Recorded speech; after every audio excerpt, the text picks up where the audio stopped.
ಎಲ್ರಿಗೂ ನಮಸ್ಕಾರ. ಕೆಲವರು ಮೆಸೇಜ್ ಮಾಡಿ ಕೇಳಿದ್ರಿ ವಿಜಯದಶಮಿ ದಿನ ಹೊಸಲು ಪೂಜೆನ ಹೇಗೆ ಮಾಡ್ಕೊಳ್ಳೋದು ತಿಳಿಸ್ಕೊಡಿ ಅಂತ ಕೇಳಿ. ಹಾಗಾಗಿ ಈ ವಿಡಿಯೋನ ನಿಮ್ಮ ಜೊತೆಗೆ ಶೇರ್ ಮಾಡ್ಕೊಳ್ತಾ ಇದ್ದೀನಿ.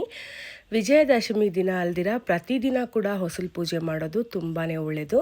ಹೊಸಲು ಪೂಜೆ ಮಾಡೋದಕ್ಕೆ ಮುಖ್ಯವಾಗಿ ಬೆಳಗಿನ ಜಾವ ಬ್ರಾಹ್ಮಿ ಮುಹೂರ್ತ ಅಥವಾ ಸಂಜೆ ಗೋಧೂಳಿ ಸಮಯ ತುಂಬಾ ಪ್ರಶಸ್ತವಾಗಿರುವಂಥ ಸಮಯ.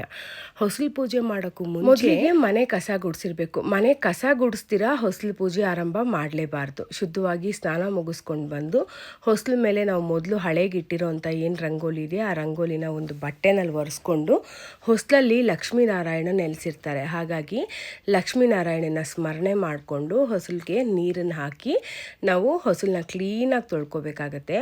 ಹೊಸಲು ಬಲಭಾಗದಲ್ಲಿ ಶ್ರೀದೇವಿ ಇರ್ತಾಳಂತೆ, ಹೊಸಲು ಎಡಭಾಗದಲ್ಲಿ ಭೂದೇವಿ ಇರ್ತಾಳಂತೆ, ಮಧ್ಯಭಾಗದಲ್ಲಿ ಲಕ್ಷ್ಮೀನಾರಾಯಣ ನೆಲೆಸಿರ್ತಾರೆ. ಹಾಗಾಗಿ ಹೊಸಲನ್ನ ಮೊದಲಿಗೆ ಪ್ರಾರ್ಥನೆ ಮಾಡಿಕೊಂಡು ನಾವು ಹೊಸಲನ್ನ ತೊಳೆದು ಅರ್ಶನಕ್ಕೆ ಸ್ವಲ್ಪ ರೋಸ್ ವಾಟ್ರು ಅಥವಾ ಶುದ್ಧವಾಗಿರೋಂಥ ನೀರನ್ನು ಹಾಕ್ಕೊಂಡು ಚೆನ್ನಾಗಿ ಅರ್ಶಿನ ಕಲಿಸ್ಕೊಂಡು ಹೊಸಲು ಪೂರ್ತಿಯಾಗಿ ಅರ್ಶಿನ ಹಚ್ಚಿ ಕುಂಕುಮ ಹಚ್ಚಿ ರಂಗೋಲಿನ ನಿಮಗೆ ಸಾಧ್ಯ ಆಯಿತು ಅಂದರೆ ಅಕ್ಕಿ ಹಿಟ್ಟಿನ ರಂಗೋಲಿ ಇಟ್ಟರೆ ತುಂಬಾ ಒಳ್ಳೆಯದು. ಅಕ್ಕಿ ಹಿಟ್ಟಿನ ರಂಗೋಲಿ ಇಡೋದ್ರಿಂದ ಇರುವೆಗಳು ಕೂಡ ಆ ರಂಗೋಲಿಗಳನ್ನು ತಿನ್ನುತ್ತವೆ, ನಮಗೆ ಸಾಲ ಬಾಧೆ ಕಡಿಮೆ ಆಗುತ್ತೆ. ಹಾಗೆ ಕೆಲವರು ಕೇಳಿದ್ರಿ ಶಂಖಚಕ್ರ ಸ್ವಸ್ಟಿಕ್ ರಂಗೋಲಿಗಳನ್ನ ಹೊಸಲು ಮೇಲೆ ಹಾಕ್ಬೋದಾ ಅಂತ ಕೇಳಿ. ಶಂಖಚಕ್ರ ಸ್ವಸ್ಟಿಕ್ ರಂಗೋಲಿಗಳನ್ನ ಹೊಸಲು ಮೇಲೆ ಹಾಕ್ಬೋದು. ಬಲಭಾಗದಲ್ಲಿ ಎಡಭಾಗದಲ್ಲಿ ಮಾತ್ರನೇ ಹಾಕಿ, ಮಧ್ಯಭಾಗದಲ್ಲಿ ಹಾಕೋದು ಬೇಡ. ನಾವೆಲ್ಲ ಕಾಲಿಂದ ದಾಟ್ತೀವಿ ಹೊಸಲನ್ನ, ಹಾಗಾಗಿ ಕೆಲವರು ಹಾಕೋ ಅಂಥವ್ರು ಮಧ್ಯಭಾಗದಲ್ಲಿ ಹಾಕ್ತಾರೆ, ನಾನು ಹಾಕೋದಿಲ್ಲ. ರಂಗೋಲಿ ಇಟ್ಟು ಅರಿಶಿನ ಕುಂಕುಮ ಇಟ್ಟು ಹೊಸಲ ಮೇಲೆ ದೀಪ ಹಚ್ಚಿ ಹಾಗೆ ಹಾಲು ಹಣ್ಣನ್ನು ನೀವು ನೈವೇದ್ಯ ಮಾಡ್ಬೋದು. ಗಂಧದ ಕಡ್ಡಿ ಹಚ್ಚಿ ಮಂಗಳಾರತಿ ಮಾಡಿ ಅಕ್ಷತೆ ಹಾಕಿ ಹೊಸಲು ದೇವಿನ ಪ್ರಾರ್ಥನೆ ಮಾಡಿಕೊಂಡು ತಾಯಿ ಮಹಾಲಕ್ಷ್ಮಿ ಕೃಪೆ ಮನೆ ಮೇಲೆ ಸದಾ ಇರಲಿ ಅಂತ ಬೇಡ್ಕೊಳ್ಳಿ. ಹೊಸಲನ್ನ ಪೂಜೆ ಮಾಡೋದ್ರಿಂದ ನಮ್ಮೆಲ್ಲ ಕಷ್ಟ ಕಾರ್ಪಣ್ಯಗಳು ಕೂಡ ಕಳೆದೋಗುತ್ತೆ.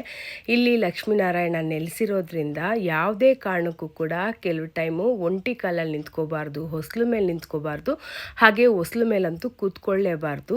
ಹೊಸಲು ಮೇಲೆ ನಿಂತ್ಕೊಳ್ಳೋದ್ರಿಂದ ಕೂತ್ಕೊಳ್ಳೋದ್ರಿಂದ ದಟ್ಟ ದಾರಿದ್ರ್ಯ ಬರುತ್ತೆ. ಮೊದಲಿಗೆ ಗಂಧದ ಕಡ್ಡಿನ ಬಲಭಾಗದಿಂದನೇ ಹಚ್ಚಿ ಮಧ್ಯಭಾಗದಲ್ಲಿ ಹಚ್ಚಿ ಕೊನೆಗೆ ಎಡಭಾಗದಲ್ಲಿ ಹಚ್ಚಬೇಕು. ಮಂಗಳಾರತಿನೂ ಅಷ್ಟೇ ಬಲಭಾಗದಲ್ಲಿ ಮಾಡಿ ಮಧ್ಯಭಾಗದಲ್ಲಿ ಮಾಡಿ ಆಮೇಲೆ ಎಡಭಾಗದಲ್ಲಿ ಮಾಡಬೇಕು.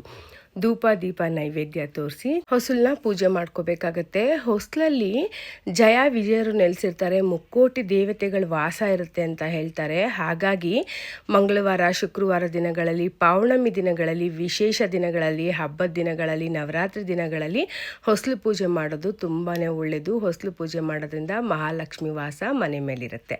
ವಿಡಿಯೋ ಇಷ್ಟ ಆದರೆ ಲೈಕ್ ಮಾಡಿ. Thank you.